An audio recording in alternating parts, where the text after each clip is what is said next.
జూబ్లీహిల్స్ టీటీడీలో అఖిలాండ కోటి బ్రహ్మాండ నాయకుడి బ్రహ్మోత్సవాలు మరి ఈ రోజు అంకురార్పణతో మొదలయ్యాయి.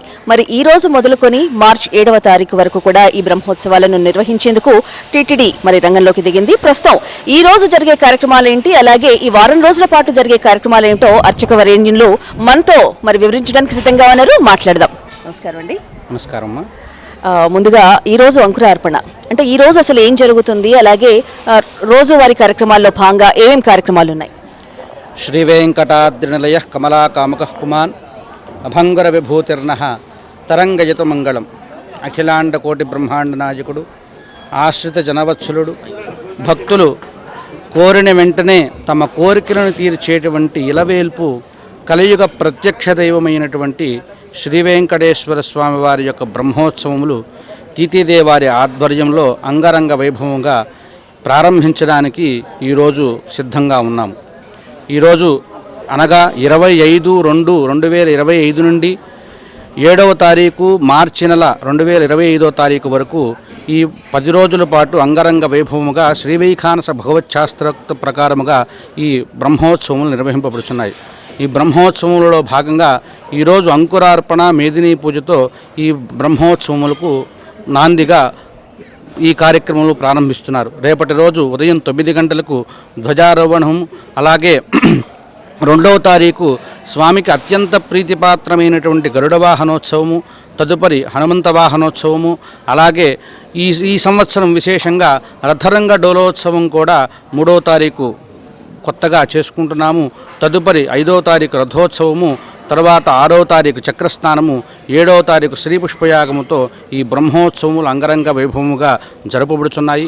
ఈ స్వామివారికి తిరుమలలో ఎట్లా అయితే ప్రతినిత్యము ఉత్సవాది కైంకర్యములు నిత్య కైంకర్యములు చేస్తున్నారో, అలాగే వార్షికోత్సవం అయినటువంటి బ్రహ్మోత్సవము కూడా తిరుమలలో ఎలా అయితే అంగరంగ వైభవముగా జరుపుతారో ఈ భాగ్యనగర వాసులకు కూడా అటువంటి భాగ్యాన్ని కలిగించేందుకు తిరుమల తిరుపతి దేవస్థానం వారి ఆధ్వర్యంలో ఇక్కడ వేయించేసినటువంటి జూబ్లీ హిల్స్లో కూడా అంతే అంగరంగ వైభవంగా బ్రహ్మోత్సవం జరుపుటకు అధికార వర్గము అలాగే అర్చక వర్గము అందరూ సిద్ధంగా ఉన్నారు. ఈ బ్రహ్మోత్సవ కార్యక్రమంలో అంకురార్పణం మొదలుకొని శ్రీ పుష్పయాగాంతము వరకు జరిగేటువంటి అన్ని విశేష కార్యక్రమములలో స్వామివారికి నిత్యము జరపబడేటువంటి అన్ని వాహన సేవలలో కూడా భక్తులందరూ పాల్గొని వివిధ రకములైనటువంటి వాహన ఉత్సవములను విశేషముగా వివిధ అలంకారములలో స్వామి మనందరికీ వరప్రసాదముగా ఇవ్వబడేటువంటి ఆ ప్రత్యక్ష స్వరూపాలను కూడా చక్కగా దర్శించి స్వామివారి యొక్క పరిపూర్ణమైనటువంటి అనుగ్రహాన్ని పొందుదాం. ఓం నమో వెంకటేశాయ. అర్చకుల మాటల్లో విన్నాము. అయితే 3వ తారీఖు ఈసారి ప్రత్యేకంగా రథోత్సవం అని అన్నారు. అంటే అసలు దీని ప్రాముఖ్యత ఏమిటంటారు? మనకి ప్రతి బ్రహ్మోత్సవం నందు వసంతోత్సవం జరుగుతుంది. ఎలా అయితే తిరుమలలో స్వర్ణరథము ఉన్నదో స్వర్ణరథము పోలినటువంటి రథాన్ని ఇక్కడ కూడా ఈ తొలిసారిగా ఇక్కడ ఏర్పాటు చేసి ఉన్నారు. స్వామివారు కూడా వసంతోత్సవం ముగించుకుని అటువంటి స్వర్ణరథము పోలినటువంటి రథరంగ డోలోత్సవం యందు స్వామివారు వేయించేసి తిరువీధుల యందు స్వామి తిరుగుతూ మనల్నందరినీ అనుగ్రహించేటువంటి ఈ ఒక్క విశేష వాహన సేవ ఈ రథరంగ డోలోత్సవము తప్పకుండా ఇది కూడా మనకు 3వ తారీఖు మధ్యాహ్నం 3 గంటలకు ప్రారంభమవుతుంది. మధ్యాహ్న సమయంలో ఎండగా ఉందని కాకుండా చల్లగా తన చూపునిచ్చేటువంటి స్వామివారి యొక్క కరుణా కటాక్షాలను పొందడానికి మనము అందరము ఈ రథరంగ డోలోత్సవంలో కూడా విశేషంగా పాల్గొని స్వామివారి యొక్క పరిపూర్ణమైనటువంటి అనుగ్రహాన్ని పొందుదాం. ఈ రథానికి ఒక విశేషం ఉంది.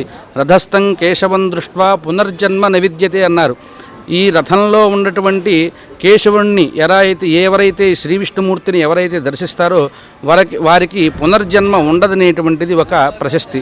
అటువంటి విధమైనటువంటి ఉత్కృష్టమైనటువంటి ఫలితాన్ని ఇచ్చేటువంటి ఈ రథరంగ డోలోత్సవంలో కూడా మనం భక్తాదులందరూ భాగ్యనగర వాసులందరూ పాల్గొని స్వామివారి యొక్క విశేషమైనటువంటి కరుణా కటాక్షాలను పొందుదాం.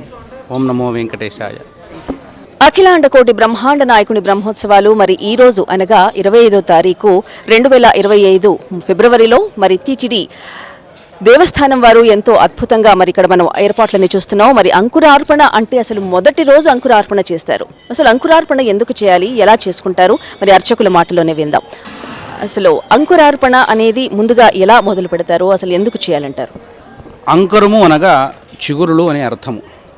అనగా ఈ బ్రహ్మోత్సవం ఏదైతే ఆగమశాస్త్రోక్తంగా చేస్తున్నారో ఆ బ్రహ్మోత్సవం యొక్క ఉత్సవ ఫలితము కర్మసాద్గుణ్యం అవ్వడం కొరకు అంకురార్పణ అనేటువంటిది చేస్తారు. ఈ అంకురార్పణ అనేటువంటిది ఉత్సవం యొక్క ఫలితాన్ని తేటతెల్లం చేస్తుందన్నమాట. అనగా అంకురార్పణలో ముఖ్యముగా ఈ ధాన్యాదులను సేకరించి వాటిని మొలకలు ఎత్తిన తర్వాత అంకురం స్థాపన చేస్తారు, అర్పణ చేస్తారు భగవంతుని కోసం. ఈ అంకురార్పణ చేయగా మొలకలెత్తినటువంటి మొలకలు ఏ వర్ణాన్నైతే కలిగి ఉంటాయో ఆ వర్ణమునకు తగినటువంటి ఫలితము కలుగుతుందనేటువంటిది శాస్త్రీయ వచనం. చక్కగా బంగారు వర్ణం కలిగి ఉంటే శ్వేతవర్ణం బంగారు వర్ణం కలిగి ఉంటే ఉత్కృష్టమైనటువంటి ఫలితాన్ని కలుగజేస్తుందనేటువంటిది ఒక ముఖ్య ఉద్దేశ్యం. ఈ విధముగా ఈ బ్రహ్మోత్సవముకు అంకురార్పణ అంటే మొదలు పెట్టబోయేటువంటి కార్యమునకు కర్మసాద్గుణ్యం ఒక గుణత్వాన్ని ఒక సాద్గుణ్యాన్ని మనకి స్వామి ప్రసాదించాలనేటువంటి ఒక ఉద్దేశ్యముతో మనం ఈ అంకురార్పణ కార్యక్రమాన్ని చేస్తాం. ఈ అంకురార్పణలో భాగంగా చక్కగా అంకురాలకు ఉపయోగించబడేటువంటి ధాన్యాదులను అలాగే మృత్తికలను అంటే మట్టిని అలాగే ఈ మృత్పాత్రలను వీటన్నిటినీ వారి అధిష్టాన దేవతలందరినీ ఆహ్వానించి పూజించి ఉపచారాదులన్నీ ఇచ్చి చక్కగా ఈ అంకురార్పణ చేయడం ద్వారా భగవంతుడు మనల్ని అనుగ్రహిస్తారు. ఈ అంకురార్పణ ద్వారా ఈ ఉత్సవం యొక్క ఫలితం తెలుస్తుందనేటువంటిది ఈ శాస్త్రీయ వచనం. కాబట్టి ఈ అంకురార్పణ అనేటువంటిది ముఖ్యమైనటువంటి భూమికని మనకి పోషిస్తుంది. ఈ ఉత్సవం యొక్క ఉత్కృష్టమైనటువంటి ఫలితాన్ని మనకి తేటతెల్లం చేసేటువంటి ప్రత్యక్షంగా మనకి తెలియజేస్తున్నటువంటి ఈ అంకురార్పణ యొక్క ముఖ్య ఉద్దేశ్యం. వినరో భాగ్యము విష్ణు కథ, వినరో భాగ్యము విష్ణు కథ, వినుబలమిదివో విష్ణు కథ, వినరో భాగ్యము విష్ణు కథ. బ్రహ్మోత్సవం బ్రహ్మోత్సవం బ్రహ్మాండ నాయకుని బ్రహ్మోత్సవం. అఖిలాండ కోటి బ్రహ్మాండ నాయకుని బ్రహ్మోత్సవాలు మరి జూబ్లీ హిల్స్ టీటీడీలో 5వ వార్షికోత్సవ బ్రహ్మోత్సవాలు ఎంతో అంగరంగ వైభవంగా మొదలయ్యాయి. మరి ఈరోజు ఫిబ్రవరి 25వ తారీఖు అంకురార్పణతో మొదలైన ఈ అఖిలాండ కోటి బ్రహ్మాండ నాయకుని బ్రహ్మోత్సవాలు మార్చి 7వ తారీఖు చక్రస్నానంతో మరి ముగియబోతున్నాయి. మరి 5వ వార్షికోత్సవ బ్రహ్మోత్సవాలుగా ఈరోజు మనము స్టార్ట్ చేసుకోబోతున్నాం అంకురార్పణతో. మరి ఈరోజు అంకురార్పణతో ఆ గణనాథుడికి తొలి పూజ అందుకునే గణనాథుడికి చక్కగా అంకురార్పణ మొదలు పెట్టారు టీటీడీ అధికారులు. మరి ఈరోజు ఇక్కడ వాతావరణం చూస్తే ఎంతో కోలాహలంగా ఉంది. భక్తులందరూ కూడా ఎంతో మంది ఎన్నో ప్లేసెస్ నుండి తండోపతండాలుగా విచ్చేస్తున్నారు. మామూలుగా మనం ప్రతిరోజు కూడా ఆ భగవంతుణ్ణి చక్కగా చూడాలని మొక్కుకోవాలని ప్రతిరోజు గుడికి వెళ్తూ ఉంటాం. కానీ బ్రహ్మోత్సవాలలో జరిగే ఆ అఖిలాండ కోటి బ్రహ్మాండ నాయకుని బ్రహ్మోత్సవాలు తిలకించాలే కానీ మనం మాటల్లో వర్ణించలేము. మరి ఈరోజు అంకురార్పణతో మొదలైన బ్రహ్మోత్సవాలు రేపు ధ్వజారోహణంతో ఇంకో కొత్త శోభతో మొదలవబోతున్నాయి. ఈరోజు అంకురార్పణ, రేపు ధ్వజారోహణం, అలాగే వివిధ వాహనాలలో స్వామివారు మనందరికీ కూడా కన్నుల పండుగగా దర్శనమివ్వబోతున్నారు. పెద్ద శేష వాహనం, సింహ వాహనం, చిన్నశేష వాహనం, ముఖ్యంగా స్వామివారికి ఇష్టమైన గరుడు వాహనం, అలాగే మోహిని అవతారం, ఇలా రకరకాల అవతారాల్లో రకరకాల వాహనాల్లో తిరుమాడ వీధుల్లో ఊరేగుతూ మనందరికీ కూడా స్వామివారు కన్నుల పండుగగా దర్శనమివ్వబోతున్నారు.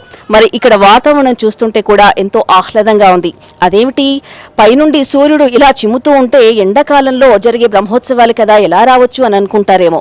కానీ ఇక్కడ విచ్చేస్తే కానీ ఆ చల్లదనం మనకు కనిపించదు. ఎందుకంటే స్వామివారి చూపు అటువంటి చల్లదనాన్ని మనకిస్తుంది. కాబట్టి ఇక్కడ చూస్తే కూడా ఏర్పాట్లు చూస్తే కూడా ఎంతో ఘనంగా జరుగుతున్నాయి. మొత్తం కూడా చలువ పందుళ్లు వేశారు. ఎందుకంటే ఎంతో మంది, దాదాపుగా లక్షల మందికి ఇక్కడికి విచ్చేసే అవకాశం ఉంది. కాబట్టి ఈ 8 రోజులు లక్షల మంది విచ్చేసే అవకాశం ఉంది. కాబట్టి చలువ పందళ్లు వేశారు. ఎవరైనా కానీ స్వామివారిని వచ్చి ఉదయం మొదలుకుంటే 4ంటికి బ్రహ్మముహూర్తం మొదలుకుంటే రాత్రి వరకు కూడా మరి ఎన్నో కార్యక్రమాలు భక్తుల్ని కనువిందు చేసే భాగంగా ఇక్కడ మరి పూజారులు అలాగే అర్చక వరేణ్యులు కూడా నిమగ్నమై ఉన్నారు. మరి ఇక్కడికి తప్పకుండా అందరూ కూడా విచ్చేసి స్వామివారి ఆశీర్వచనాలు పొందాలని మనస్ఫూర్తిగా కోరుకుంటున్నాం.